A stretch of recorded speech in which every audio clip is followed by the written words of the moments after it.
Welcome to the Mind of Basketball Podcast, also known as M.O.B Podcast, episode 93.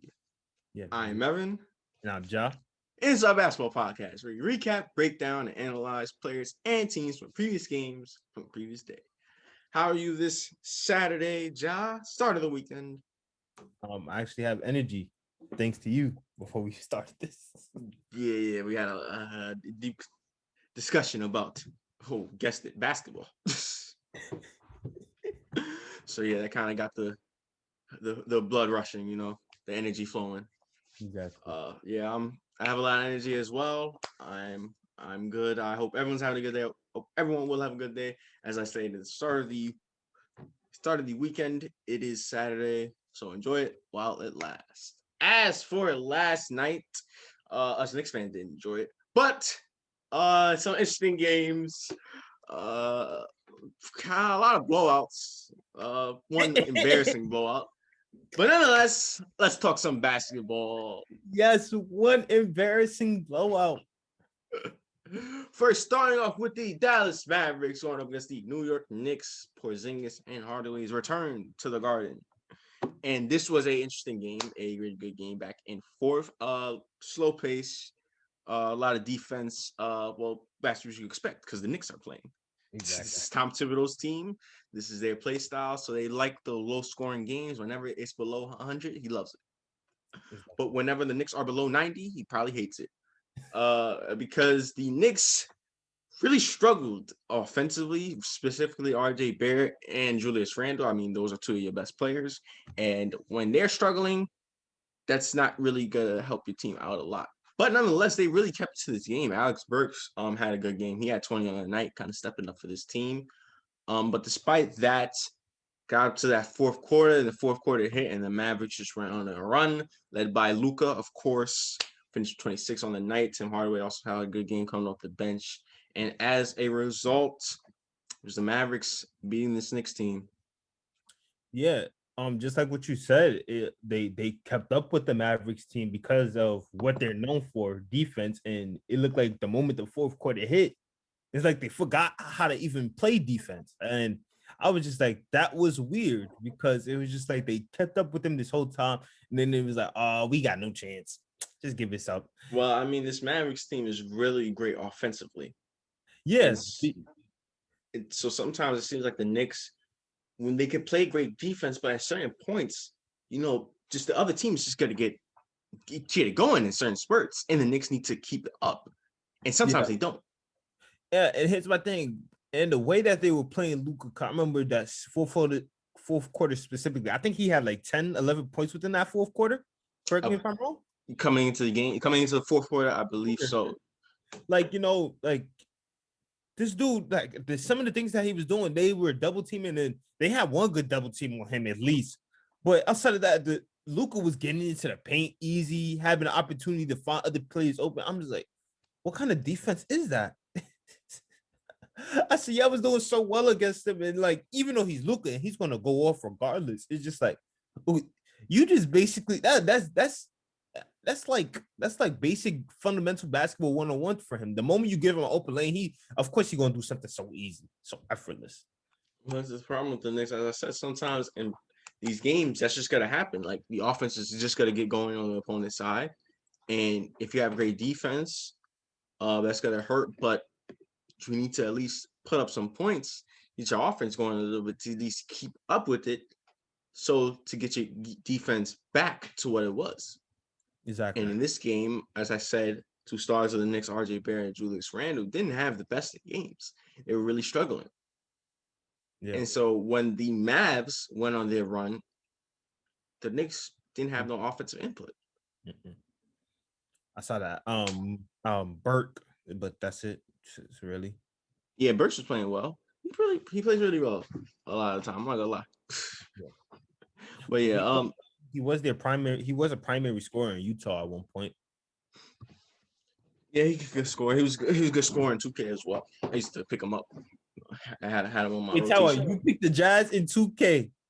That Jazz team in 2K years. No, I'm talking about franchise. Oh, I'm about to say. Oh yeah, he was a good rotational player, good role player. But yeah, that's all there needs to be is that's all there is that needs to be said. As a result, that man and his team, the Dallas Mavericks, do go to the Garden, helping that man's being his former team. As a result, Mavericks beat the New York Knicks. But all right, on to that next game of the night doubleheader. The Milwaukee Bucks going up against the Portland Trailblazers, and just one person. Just one person. Nope, gotta go back. Nope, gotta go back. Just one person. Just one person. The reigning two-time MVP, Giannis. Just one person. Giannis Antetokounmpo, the Greek freak. I mean, what else can you say? Just was on a mission. My goodness, he was just on a mission. Well, of course, you're gonna be on a mission when your opposing team that you're going against don't play no defense. So, yeah, buddy, you're right about that. Right about that. As for the game, yeah, the Bucks got out to a really hot start. The Trailblazers tried to get back to the game in that second quarter. But then after that, I mean, it was all Bucks. And yeah, it was just all Giannis. 47 on the night. My goodness. Yeah. That's what a superstar can do for you. Well, yeah, again, there's this thing, right, where a lot of the teams, and you can only pick a select few, but a lot of teams do not have a good defense.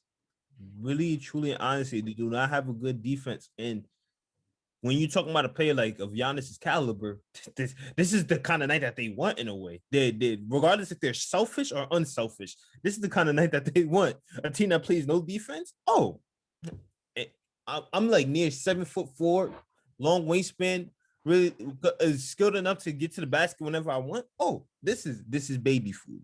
And I got shooters all around me, and I got a person who could give me a bucket whenever I want in Chris Middleton, Andrew Holiday. Man, I don't got nothing to worry about. And that's how the bases look like. The bases look like babies. No disrespect to Dame, CJ, because Dame had a really great game in himself and stuff like that. But it's just like, y'all can't play defense for nothing. That will hurt them in the end. The two things that always hurt the Blazers are injuries and defense. Exactly my point. Exactly your point too. Yeah. But man, yeah, the Bucks just had it going offensively. Giannis finished with 47 and 12 on the night. It wasn't just him. Drew Holiday finished with a double, 22 and 12. Middleton finished with 20. And they just had an offensive explosion led by Giannis. Yep. That's all that needs to be said about that game. As a result, the Bucks come to Portland and Giannis dominates. Yeah. Well, all right. A lot of blowouts from around the league. Jesus. The other games. But is there any particular game that you would like to go over? Of course, there's two of them, man. There's two of them. Go over one first. The one that I would like to go over is the Jazz versus Bulls. And again, Jazz, red hot team in the league right now. Make a lot of noise, number one seed in the Western Conference. And this Bulls team stuck with them from beginning till end. From everything from jump ball to the end, in which they had an opportunity to actually, in which the Bulls had some possessional opportunities to even possibly take this game into overtime.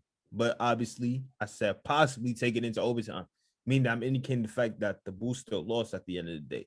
Vucevic hit a big three that cut it to 3, and all they needed was one more, but the Jazz were able to ice it at the free throw. Yep, Jazz, as a result, winning their 8th straight game. Bulls, ever since the trade deadline, ever since acquiring Vucevic, are now 0-4.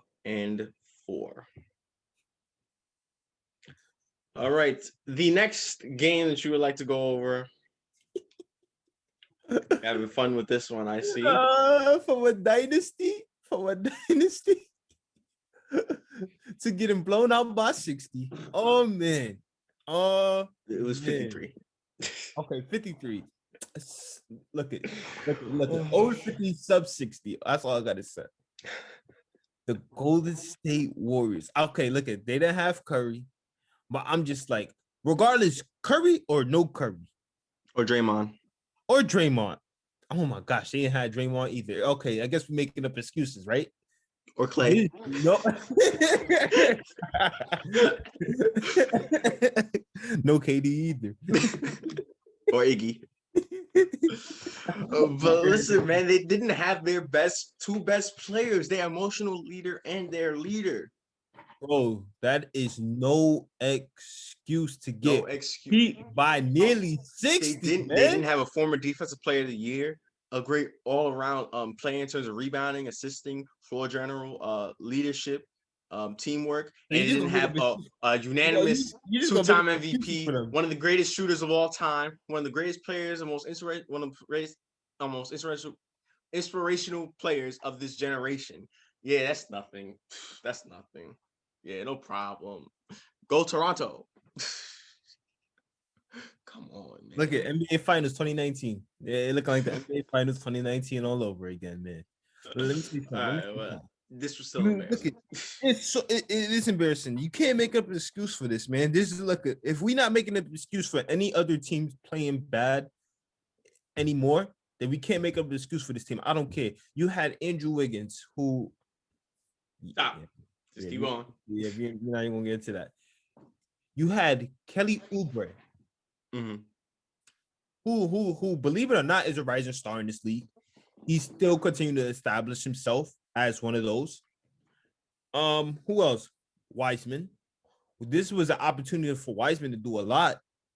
I can tell you right now, as a young, talented big, this is an opportunity to do a lot. And Nico Mannion. like this is the opportunity to establish and to get blown out by 60. Now, like, okay, I can understand you lose because losing happens, right? You got to lose. You can't win every game. But to lose by over 50 points. And I want to know what was the halftime score, to be honest. I want to know how that was because I know we clowned the Clippers for being down by 51 at halftime. But nearly 60, this is embarrassing, man. This is embarrassing. I don't care. Curry, no Curry. Draymond, no Draymond. You just can't lose this badly. You just can't. Steve Kerr would not make up an excuse for this. Let me tell you that right now. He would not. Listen, they was only down by 20 at halftime. And they got outscored. Listen, they got outscored in that third quarter, 46-14.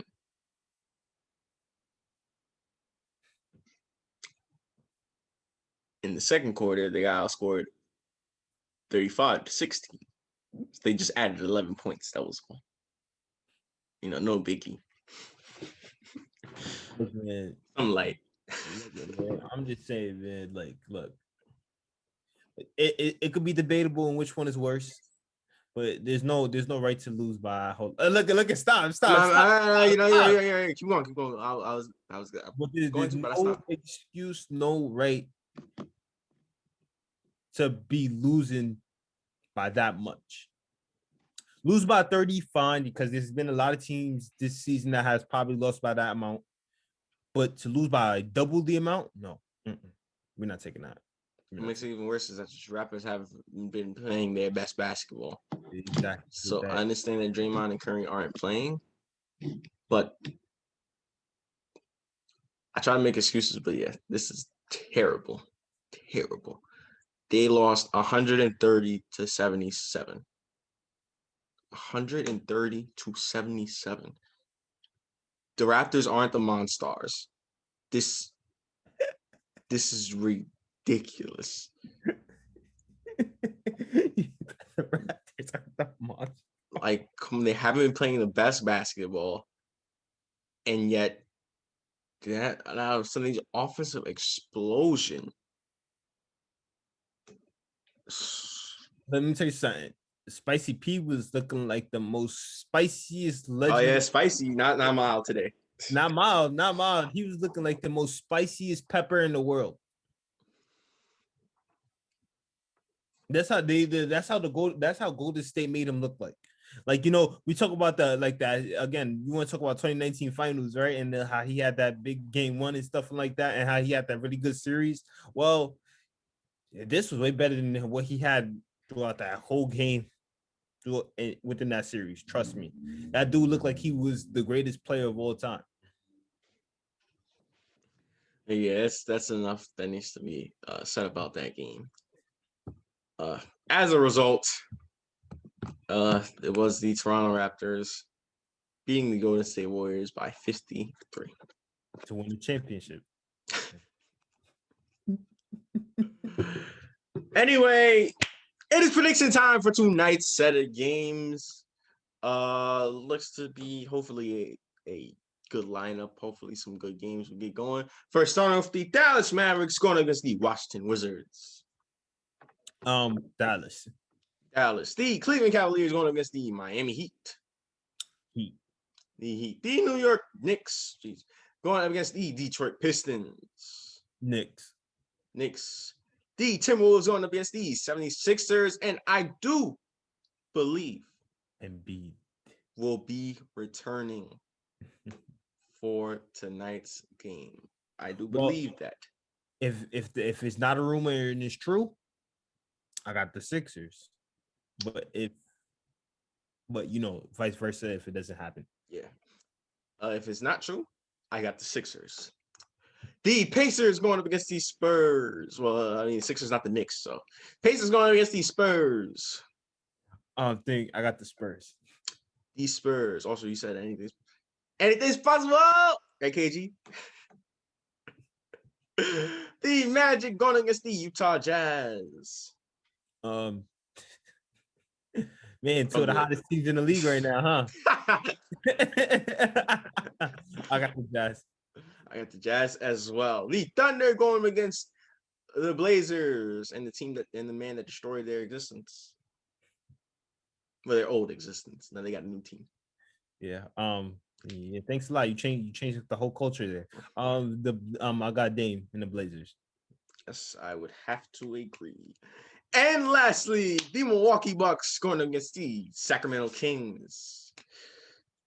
You already know my answer. Move on. Yes, the Bucks, because every time I pick Sacramento and they're doing good, they just go back down. So, yay, 2-game losing streak. Yay, once you're right behind in for the playing game. 2-game losing streak. Yay. Yay, Sacramento losing to the Lakers. All right, don't do too much because, No, yay, Sacramento losing to the Lakers by 20. Like to Montrezl Harrell. Yay, Sacramento. Yay, Sacramento. All right. I think it's time to wrap things up. Any final thoughts?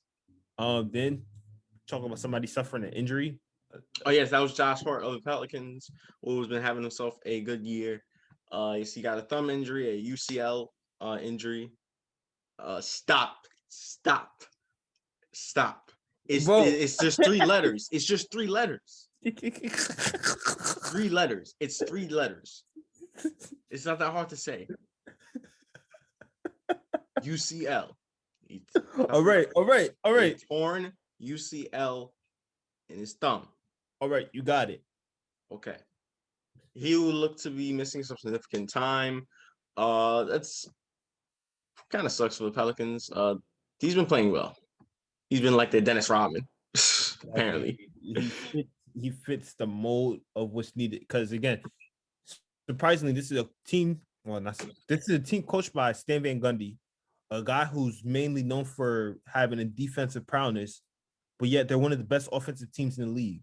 But yet due to what that high level energy and the intensity he brings on the defensive end and on the rebounding and that he's still that kind of piece that shows that hey, Stan Van Gundy still has that kind of key role players. Yeah. That's needed for that aspect. So yeah. Yeah, but now Josh Hart gonna be out missed significant time. B.I. Lonzo and Ingram didn't play last night against the Hawks. Yeah, which the Hawks blew them out the water by 20. But I mean, they didn't have their stars. Well, actually Trae Young wasn't playing either. So, but yeah, kind of sucks for Josh Hart. It sucks for the Pelicans because they need someone like him and they need those players to make that push for the playing game. So, yeah, you're surprised team, by the way. But anyway, yeah. Anything else to wrap things up? Nah, no excuses for being blown out by 60. 53. 53. 53. All right, let's. All right. You see, look at what the team that just popped up behind you. Look at the team that popped up behind you before. What about the Clippers? Because yeah. How about them Clippers? Yes, they lost to that man's team behind me badly, but they avenged that loss already. They did. I think they did. Yeah, they did. And then the Dallas Mavericks took it right back when. Yeah, that's what I was thinking about too. But it's at the end of the day, one team is the second in the third. They're third. They're third. Oh no, yeah, matter of fact, no, yeah, they're not second. The Suns are second.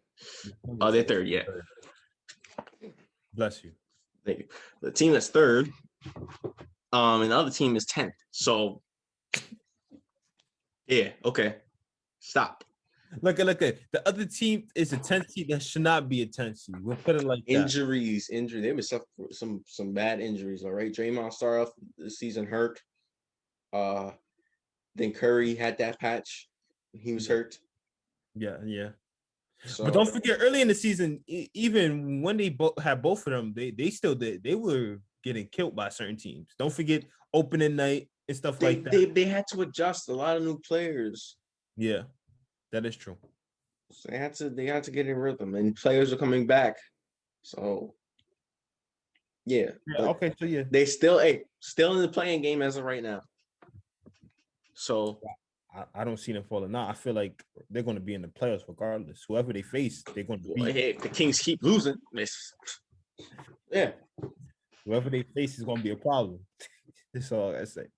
Right now, if the playoffs were to start, obviously the play-in tournament being first, they will face the Dallas Mavericks first.